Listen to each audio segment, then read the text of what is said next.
Hi everyone, so I've decided to make a series of videos to explain more what the Thermomix is and the functions, etc. Okay, so when you receive your Thermomix, you set it up. The way to turn on the Thermomix is pressing this silver knob. Okay, so once you have turned on the Thermomix, you will see that it says that it's preparing to connect to Cook I Do, or connecting, and then connected. The first thing that you see is this screen. This screen is basically what we use for manual cooking. Okay, so we have, it's a touch screen, so you can touch the screen and select the circle that you want to use or adjust. This circle is the time, and then we have the temperature, and we have the speed. When we go to the speed circle, you will see these little blades underneath the number. When you click that, it will give you a legend that says reverse enabled. What that means is that the blades are now moving counterclockwise instead of clockwise, okay? So counterclockwise, the blades are dull and it won't process your food as much, okay? It will, you can use that to basically, let's say that you are mixing some ingredients, you know, you have, I don't know, a batter and you want to add chocolate chips to it. You can add your chocolate chips, select, of course, without temperature. You can select reverse mode and then use maybe speed 3 to mix the ingredients. Okay, and then to stop it, you just press on the button again, okay? So then if you see these three little lines up here, it will bring you to this main menu. Okay, this main menu allows you to access my recipes. These are either bookmarks, you know, recipes that I have added to my Cook I Do, created collections, and saved collections. Okay, so from here you can select the recipe that you want to make in that moment. If we go back, we can get to my week from here. Okay, so in your week, you can actually access the recipes that you have scheduled for your week. Okay, so for me, tomorrow I'm making this chicken salad, for example. Then recently cooked, you will see here the recipes that you have recently cooked. Because I just set up this Thermomix, it's not showing me any, but you can access from here those recipes that you make on an ongoing basis, like a lemonade or a steamed rice, you know, or boiled pasta, etc. If I go back, we get to settings. Here in settings, we can adjust language, country, Wi-Fi, our Cook I Do account, sounds. When you receive your Thermomix, the duration of the little jingle at the end of a recipe or a step is unlimited. I always reduce this to 10 seconds. And then you can also select different types of melodies. You can either do the standard, mandolin, kalimba, guitar, etc. For people living in other countries, you can actually select the keyboard layout. This is something new that they have added recently. And then transportation mode. If you are going to be traveling with your Thermomix, you set your bowl exactly as is and then activate transportation mode. The little arms of the Thermomix will close. You can turn it off, and then once you get to your destination, turn it on and deactivate travel mode or transportation mode. And also system of measurement. I use it a lot, for example, when I'm doing keto and I'm counting macros. So here I can change to metric. So that means that when I go to the scale, I will see it in grams. I'm going to go back, settings, system of measurement, and go back to imperial. And then here you can actually look at the Thermomix version and update and see your serial number, etc. You can also update from here, search for updates. Okay, so now if we go back to the main screen, as you saw, if I swipe left, we get to the modes, okay? So these are the functions. I'm going to go through each one of them so that you can know more of what is using manual mode. Using the Thermomix in manual mode, you would use these functions. So first we have the scale. So in the scale, as you saw, you can either weigh in ounces or you can weigh in grams. Okay, the most important thing about cooking when you're doing a guided recipe is to make sure that the scale is set to 0. So let's say that I remove the lid. The way to set this to 0 is just hit this tar button. And then it's set to 0 and you can start adding your ingredients. Then we go to the dough mode. Dough mode will be used for any type of dough that you make, any bread, pie, crust, etc. Okay, so in this mode, what it does, it will move the blades at an intermittent speed. So it will move the blades, then it will rest, and it will move the blades counterclockwise. Okay, so you can have a perfectly kneaded dough that maybe took you 13 minutes to 15 minutes to do by hand. In the Thermomix, in 2 to 3 minutes, you will have your dough. Here you just set up the time and then turn on by turning the selector. Stop by pressing. So now we go to turbo. Turbo allows us to process ingredients, let's say seeds, chia seeds, flax seeds, something that you don't want to end up as a flour per se. Here we have the option of doing half a second, 1 second, 2 seconds. You just touch and you turn on. Something normal for you to know is that once you have used turbo mode, either in guided recipes or manual, the little arms of the Thermomix will stay closed. The way to open those is just go back to the home button. Then we have the pre-clean mode. Pre-clean mode is probably my favorite mode. Every time you open one of these modes, it will give you this little information box, okay? So here in this information box, it will give you information on how to use a pre-clean mode. Basically, you use water. You can pour a maximum of 35 ounces of water and a little drop of dishwashing liquid or 2 ounces of vinegar in the mixing bowl. I recommend using water or dishwashing liquid for the first 3 options, and then the brown bottom just using vinegar. Why? Because the water heats up to a higher temperature and it cleans for a longer period of time. So actually the bubbles could go overboard on the top of the lid. If you don't want to see these messages, there are these little boxes that you can check. Don't show this message again, and then X out. And here we see the 4 different cleaning options.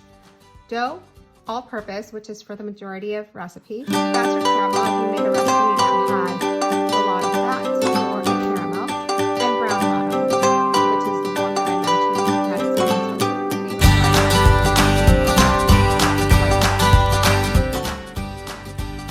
Then we have the blend function. This is like basically a high speed blender or high performance blender.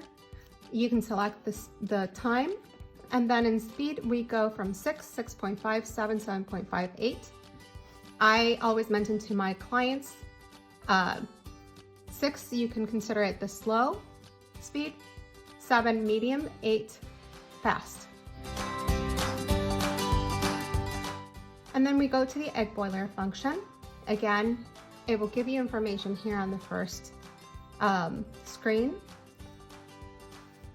And it gives you the option to cook 2 to 6 eggs. They have to be cold out of the fridge. You put them on the bottom of the bowl, cover them with water, and then you select soft, medium, medium hard, or hard. Once it's done, it will stop and it will let you know.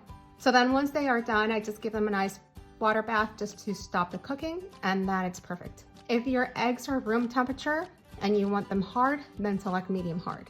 Or if you want medium cooked eggs, just select medium soft. Then we have the kettle function. So the kettle function allows us to heat up any type of liquid to the exact temperature. So there's going to be a lot of loose leaf teas that will tell you that you have to use water at a certain temperature. So here is where you would take advantage of this. I use this a lot for my son in the winter to make him hot chocolate, because this allows me to select a temperature that won't burn him. So if you see here, this indicator goes from red at 140 to green at 130. So I select 140 and then heat up his milk, then add his chocolate protein and use the blender function, and that's it. Then we have the warm-up mode, which you would think is similar to the kettle function, which it is. The only difference here is that it will allow us to heat up any type of food that's in a liquid base. So it could be a marinara sauce, it can be a soup, for example. The same thing, you select the temperature, and here you can select the speed. We have spoon speed, which is basically if you were on the stovetop just mixing your ingredients. We have speed 1 and speed 2, okay? As a difference to the kettle mode, what the blades do in this case is that they're moving counterclockwise, so they're not processing your ingredients, okay? They're not chopping your ingredients as much as it would be if the blades were moving clockwise. Okay, so now I want to point out how these lights are red instead of green. What this means is that the bowl is hot, okay? So the bowl does get hot when you're cooking with it, so you have to be really careful to not burn yourself. Then we have the thicken mode. So the thicken mode allows us to make any recipe that has a thickening agent. It could be cornstarch, it could be egg yolks, it could be flour, for example. So like a hollandaise sauce, a bechamel sauce, a béarnaise sauce. It can be a custard. If you see, it doesn't allow us to select the time, okay? Because the Thermomix is so smart that it will actually detect the consistency of the ingredients, and once they have thickened, it will stop. What you can select here is temperature, either 212 or 175. You add your ingredients, and then you just start the mode or the function. And then once it has thickened, it will stop and it will let you know. If you need this to be a little bit more thickened, you start it up again and until you have the consistency that you want. Then we have the rice cooker mode. The rice cooker mode allows you to cook grains like millet or farro rice, any type of rice. It cooks directly in the bowl versus when you're using the steaming basket to cook your rice with steam. Here you would place the ingredients inside the bowl directly. What I recommend is to follow the directions that are in your rice package.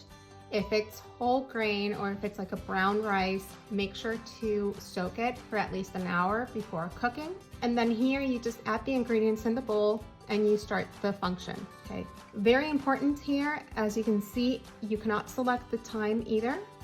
What the Thermomix does is that initially the blades are going to be moving fast. Once it has detected that the majority of water has been absorbed, it will stop and it will just finish cooking with heat, okay? If your rice is al dente, like a little bit hard still, what I do is I just transfer it to a container with a lid and just let it rest there for about 15 minutes, and that should finish fluffing up the rice. Very, very important to never stop it mid-function or mid-mode to check your rice, because once you start again, the blades are going to be moving again fast and you will end up with puree. And then we have the fermentation mode. Again, here it will give you information. Basically, it gives us up to 12 hours of fermentation time. This will allow you to make things like yogurt, kimchi. It will allow you also to leaven breads or doughs. And then you can select the temperature. And as you can see here, the Thermomix is telling me that the temperature of the bowl is 130, okay? So here is the temperature that I would select or that I want to use. And up here, it's telling me the current temperature of the bowl or the ingredients that I have in the bowl, okay? So if you are, for example, you make a pizza dough and you want to bake it as soon as possible, You don't have 2 hours to wait it to like double in size. What I recommend clients is to use a fermentation mode, and the way that you would do it is grease a aroma bowl or container, place your dough in there, place the lid, put it on top, and then you have to be careful to select a temperature that won't damage the yeast, okay? So that temperature would be 130, similar to the kettle function that I explained, is that you can see here by the indicator once it starts to heat, okay? So 130, maybe 120 would be ideal, and then just set it up. Here, the minimum amount of time that we have is 1 hour, so if it's maybe 20 minutes that you need to proof your dough, just set a timer for 20 minutes, you know, on your watch, your phone, whatnot, and then come back and check. One more thing with the fermentation mode, when you're making, for example, yogurt, it will ferment overnight. I think it takes 10 hours depending on the recipe. So that means that the Thermomix will stay on for 10 hours, okay? And it's fine. What you will hear is that the blades will start to move where the Thermomix is heating up the water. Once it gets the temperature that you set up, it will stop. And then once the temperature has decreased, it will turn on again. So it just goes through this series of turning on and off with the screen on. So it goes through this series of heating up the water and then stopping, and heating up the water and stopping throughout the whole night, or the amount of time that you have set up. Then we have the slow cook. For slow cook, you need the blade cover. The blade cover is sold separately. It's the only accessory that is not sold with a Thermomix, and the reason is that it was a mode that was added, a function that was added after the Thermomix came out, and the price of the Thermomix hasn't gone up, so it's sold separately for $29. Okay, and here you can cover a maximum of 1.7 pounds of meat with sauce and cook from 1 to 8 hours between 100 Fahrenheit to 210 Fahrenheit, okay? So here we have 8 hours. We can select here the temperature and just start. And then we have the sous vide function. The sous vide function lets you cook vacuum packed meat, fish, seafood, vegetables, fruit, any type of ingredient that you want, at a constant temperature between 105 to 185 for up to 12 hours, okay? So basically what this does, you will, for example, you can sous vide filet mignon, and you will end up with like restaurant quality results.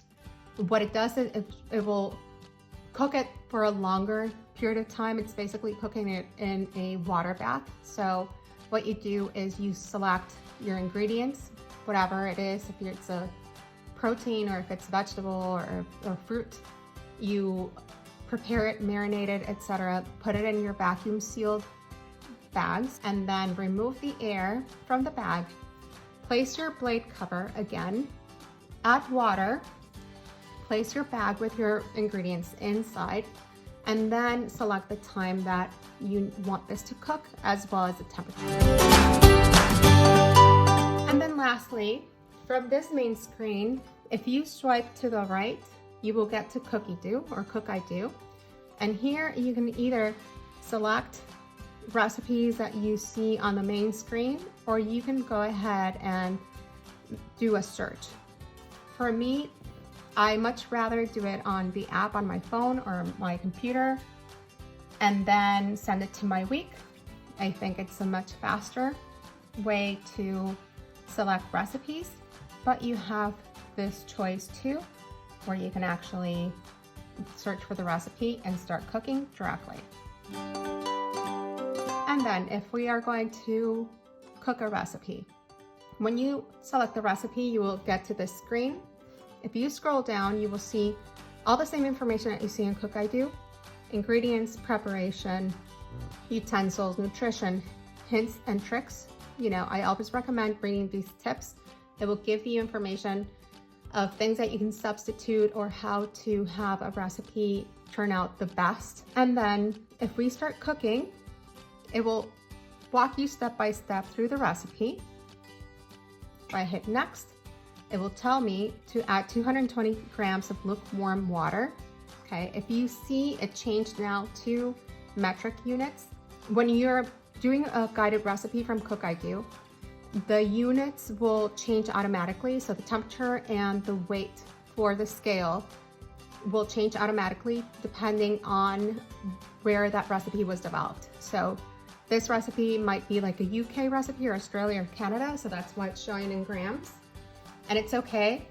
I get a lot of clients that get confused. You know, they're used to measuring in ounces, and then when they see grams, they just don't know what to do. It doesn't matter. You do not need to know the conversion of grams to ounces and vice versa, okay? All you have to do is make sure that you have your scale set to 0 before you add your ingredients. So you hit the tar button, and then you start adding your ingredients until you get to the weight that the recipe is calling for. So in this case, I add water until I get to 220 grams, okay? Then I hit next. I add 1 teaspoon of sugar. Next, again, 20 grams of fresh yeast or 2 teaspoons of dried instant yeast. So if I'm using fresh yeast, make sure the scale is set to 0, and then I start adding my ingredients. Hit next. It tells me to insert measuring cup into mixing bowl lid. So the Thermomix assumes that you are adding your ingredients through the opening of the lid. I much rather remove the whole lid, but this is why it tells you to place in the measuring cup or insert the measuring cup into the mixing bowl lid. Hit next, and as you can see, it automatically sets the time, and it just tells me to turn the selector to speed 2. So you can turn this dial or the selector fast, and it will still stop at speed 2. If you continue turning, then it will increase. But the first time that you turn the dial, it will stop at the speed that it's requiring. I stop it by clicking the selector, pressing the selector, continue. We add the 400 grams of baker's flour, always making sure the scale is set to 0. 30 grams of extra virgin olive oil, 1 teaspoon of salt.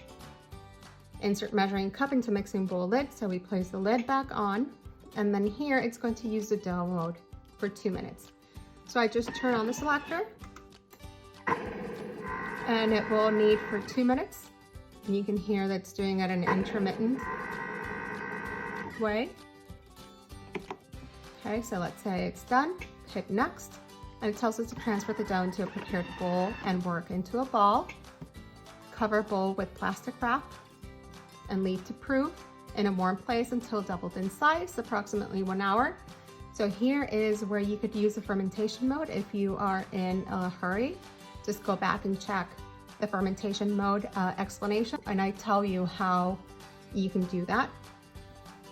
Then hit next and use as required.